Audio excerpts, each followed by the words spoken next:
Sveiki visi, jūs esate Crypto Artika YouTube kanale ir šiandien kartu su jumis mes pakalbėsime apie kriptovaliutų rinką ir pasižiūrėsime, kas vyksta grafikuose bei ko mes galime tikėtis dabartinę savaitę. Nepamirštam paspausti like ir subscribe mygtukus bei parašyti savo mintys komentarę. Šiandienos video noriu pradėti būtent nuo štai šito grafiko, tai čia mes turime vienos dienos time frame grafiką ir iškart mes matome, kad aš esu pažymėjęs štai tokį modulį. Mes turime dabar kylantį trendą, tai yra mes matome, kad lokaliai buvo augimas. Ir štai čia mes turime stebėti, kaip užsidarys dienos žvakė, jeigu mes gausime daug maž štai tokį scenarių. Tai reiškia, mes bandysime įgyventi štai šitą modulį. Ką mums šitas modulis sako? Tai jis sako, kad mes turėjome prieš tai kylantį trendą ir dabar galimai mes bandome keisti iš kylančio trendo į mažėjantį ir tai mums gali signalizuoti štai šitą dienos žvakę. Aš dabar šiek tiek priartinsiu, kad jūs tikrai suprastume, apie ką eina kalba ir į ką verta atkreipti dėmesį. Tai yra štai čia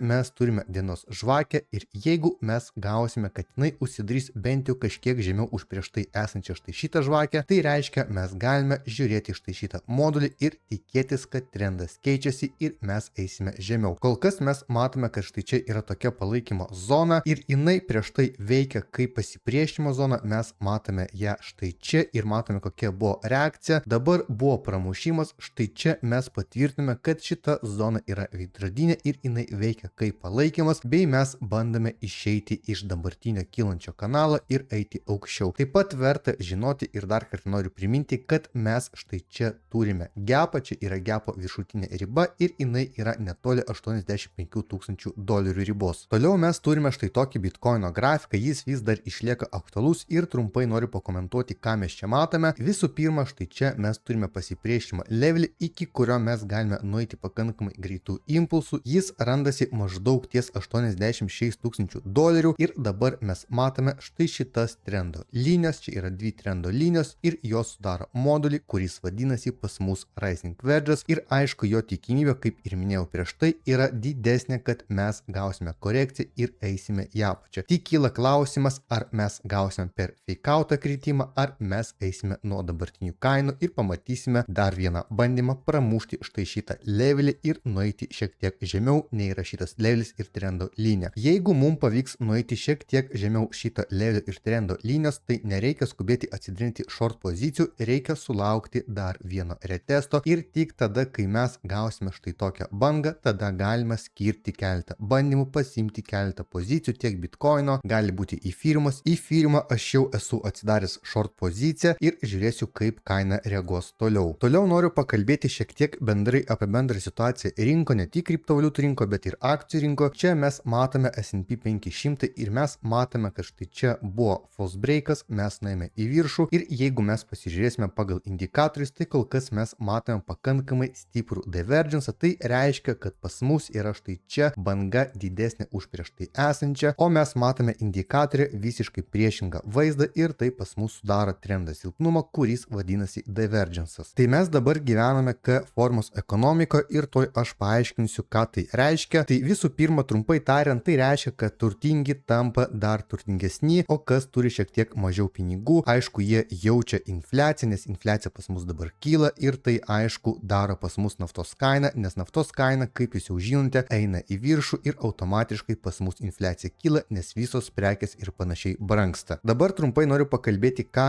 reiškia K formos ekonomika. Tai įsivaizduokite, kad mes turime štai tokią K raidę ir dabar pakalbėsime, ką tai reiškia ekonomiko. Tai visų pirma, mes žinome, kad dabar yra infliacija ir gali skirti pakankamai daug pinigų investicijom, tai yra visos didelės korporacijos, tai gali būti Nvidia, Microsoft ir panašiai. Jie aišku skiria tam tikras investicijas į tam tikrus projektus. Iš paskutinių naujienų jie skiria bendrą sumą $750 milijardų į AI sektorių. Tai reiškia mūsų visi ChatGPT ir panašiai, tai jie skiria maždaug tiek pinigų būtent šitam sektoriui ir bando jį vystyti. Ką reiškia štai šita K raidės dalis? Tai reiškia, kad čia mes matome akcijų, gali būti kriptovaliutų augimą, bet štai čia mes turime kitus sektorius, kurie kenčia nuo infliacijos ir panašiai. Tai gali būti smulkus verslai, tai gali būti paprasti žmonės, restoranai ir panašiai. Mes turime štai čia dviejopą situaciją. Iš vienos pusės mes matome, kad akcijų rinka kyla, bitkoinas pabiškai atsigauna ir mes matome, kad štai čia būtent yra visas šitas sektorius, bet paprasti žmonės yra štai čia smulkus verslai yra štai čia ir dabar gali atrodyti, kad rinkos kyla, bet tai gali būti labai melagingai, nes paprasti žmonės neturi tiek pinigų, kad investuoti, tai realiai didžią dalį rinkos tiesiog laikosi ant tokių kompanijų kaip Microsoft, Nvidia ir panašiai, kurie duoda likvidumą į rinką. Tai jeigu kalbant apie Bitcoiną, tai Bitcoinas yra štai čia ir jis yra kaip skaitmeninis auksas ir aišku daug kas investuoja, taip pat mes matome, kad ateina įplaukos iš ETF-ų, aišku nėra jos labai didelės, bet to užtenka, kad bent jau Bitcoinas laikytų savo kainą ir dabar mes matome, kad Bitcoinas bando įsitvirtinti šiek tiek aukščiau nei $80,000 riba. Taip pat tokią pat mes situaciją turėjome 1920 metais, kai atrodė, kad ekonomika yra gera, bet paprasti žmonės aišku nuo to kenčia ir tai yra laiko klausimas, kada viskas gali sugriūti ir šitas burbulas gali sprogti. Trumpai tariant, štai čia mes galime pažymėti, kad čia yra visi AI sektoriai, Bitcoinas, kriptovaliutos ir panašiai, o štai čia apatinė K raidės dalyje mes turim paprastus žmonės, turime smulkius verslus ir jie neturi tikrai pakankamai daug pinigų ir dabar išgyvena pačius geriausius laikus. Ekonomika iš vienos pusės kaip ir eina į viršų, bet vis tiek mes jaučiame kažkokią ekonominę įtampą ir mes turime pakankamai didelę infliaciją ir kai kuriems žmonėms jau yra McDonald's ar kažkokie restoranai prabanga ir tai tikrai gali atsispindėti rinkoje. Jeigu mes kalbam apie šitą K raidę, tai tiesiog aš noriu jums pavaizduoti, kad štai čia atrodo, kad rinka kaip ir eina į apačią, bet šiaip žmonių gyvenimas ir finansinė būklė yra tikrai sudėtingesnė nei prieš tai kažkada buvo. Čia yra dabar pas mus burbulas ir dėka to burbulo mes matome, kad vyksta augimas, o tas burbulas atsiranda iš didesnių kompanijų, kurie duoda pakankamai daug likvidumo į rinką ir mes matome štai tokius impulsus į viršų. Tai jeigu apibendrinant visą šitą situacijos, tai K formos ekonomika reiškia, kad po krizės ne visi atsigauna vienodai, kai kurie sektoriai atsigauna pakankamai greitai, o kai kurie sektoriai iki šiol vis dar kenčia ir neturi pakankamai daug finansų. Tai dabar rinka pasiskirstė į dvi dalis, kas investuoja, turi pinigų ir dėka jų, dėka tokių kompanijų, korporacijų mes turime stabilę rinką ir kol kas nematome labai didelių kažkokių korekcijų ar panašiai. Na ir turime mažesnius sektorius, kuriems sekasi šiek tiek sudėtingiau ir tokiu būdu tiesiog mes turime K formos ekonomiką, kurią mes dabar ir randamės. Prieš tęsiant šitą video toliau noriu dar kartą priminti apie VEX kriptovaliutų biržą ir kas dar neturite paskyros, tai tikrai rekomenduoju susikurti naudodami mūsų registracijos nuorodą arba pasitikrinti, kad būtų įrašytas referral code žodis Arktika ir jūs gausite daug įvairiausių bonusų nuo mūsų. Pats pagrindinis bonusas, kurį jūs gausite lygiai po 24 valandų, kai užsiregistruosite pagal mūsų duotą nuorodą, jūs gausite VIP2 statusą ir tai aišku jūs pajausite ant savo komisinių mokesčių. Tai yra jūsų komisinis mokestis bus ženkliai mažesnis ir kuo daugiau prekiausite, tuo daugiau sutaupysite pinigų ant komisinio mokesčio. Na ir štai čia jūs matote, kokius jūs bonusus gausite ir noriu paminėti, kad VEX labai dažnai išleidžia naujus eventus, kuriuose jūs galite dalyvauti ir jūs tiesiog prekiauti ir dar gaunate papildomus bonusus. Toliau štai čia mes turime Bitcoino grafiką, kuriame mes matome, kur yra gepai. Tai čia pas mus yra gepo viršutinė riba, šitas gepas yra pakankamai didelis ir jis yra suformuotas maždaug prieš 110 dienų. Taip pat mes matome, kad lokaliai atsirado pas mus dar vienas gepas ir jo apatinė riba yra maždaug ties $81,000. Ką aš noriu pasakyti, kad tikrai jau pats laikas uždaryti štai šitą gepą, jis yra pakankamai seniai suformuotas ir bet kokiu atveju tai yra laiko klausimas, kada mes turime jį uždaryti ir dabar yra tikrai geras metas uždaryti štai šitą gepą, nes jis jau yra suformuotas pakankamai seniai. Toliau mes turime štai tokį Bitcoino grafiką ir iškart noriu pastebėti, kad mes išėjome jau iš prieš tai esančio kanalo arba bent jau bandome išeiti ir štai čia pas mus yra antrojo likvidumo zona, tai yra pasipriešinimo zona, iki kurios mes galime tikrai nueiti, uždaryti gepą, surinkti likvidumą ir tik tada bandyti keliauti į korekciją. Na ir štai čia mes turime sekantį Bitcoino grafiką, jis irgi išlieka aktualus ir ypatingai išlieka štai šita aktuali pasipriešinimo zona, kurią mes dabar testuojame ir jau kurį laiką mes matome štai čia konsolidaciją, gali būti kažkoks išėjimas, gali būti spaikas, surinkimas likvidumo ir tik tada mes galime grįžti. Jeigu mes nueisime atgal į prieš tai esantį kanalą, tai yra dienos grafike mes pamatysime, kad čia vyksta uždarimas ir įsitvirtinimas žemiau šitos zonos, tai reiškia mes grįžime į prieš tai esantį kanalą ir galime atkartoti štai šitą visą kritimą, kuris ir buvo prieš tai. Pas mus yra pakankamai stipri palaikymo zona štai čia, tai jinai maždaug prasideda nuo $63,000 ir tęsi iki 65 tūkstančių dolerių, net galimai šiek tiek aukščiau, galim pažymėti 66 tūkstančius dolerius. Aišku, kai mes nueisime iki šitos zonos, bet kokiu atveju bus kritimas, sustabdymas, gali būti kažkoks atšokimas ir jeigu šitas atšokimas bus silpnas ir matysime, kad kaina grįžta atgal prie šitos zonos, tai reiškia pas mus vyksta pramušimas ir bandysime eiti žemiau bei formuoti naują dugną. Jeigu kalbant apie Bitcoino lokalų grafiką, tai čia mes turime 4 valandų time frame grafiką ir noriu pažymėti štai šitą pasipriešinimo levelį, kuris yra ties 82 tūkstančiais dolerių ir štai šitą palaikymo levelį, kuris yra maždaug ties 79 tūkstančių dolerių, šiek tiek aukščiau. Mes kol kas judame štai tokiam lokaliam kanale ir mes turime žiūrėti, į kurią pusę bandysime išeiti. Jeigu mes išeisime į viršų, reiškia mes turėtume pakankamai greitai uždaryti gapą. Jeigu vis dėlto štai čia gausime rejectą, turėsim kažkokį kainos spaudimą, tada mes bandysime pramušti štai šitą palaikymo levelį ir tai reiškia, kad mes grįžtame į prieš tai esantį kanalą ir mūsų laukia tolimesnė korekcija. Tikiuosi video buvo naudingas, nepamirštam paspausti like ir subscribe mygtukus bei parašyti savo mintys komentarę. Taip pat visus noriu pakviesti į mūsų nemokamą Telegram grupę, kurioje jūs rasite daug naudingos informacijos apie kriptovaliutų rinką ir ne tik. Ir jūs galėsite susidaryti atitinkamus lūkesčius pagal naujienas ir panašiai. Visus kviečiu prisijungti ir visas nuorodas jūs rasite šio video aprašyme. Iki greito.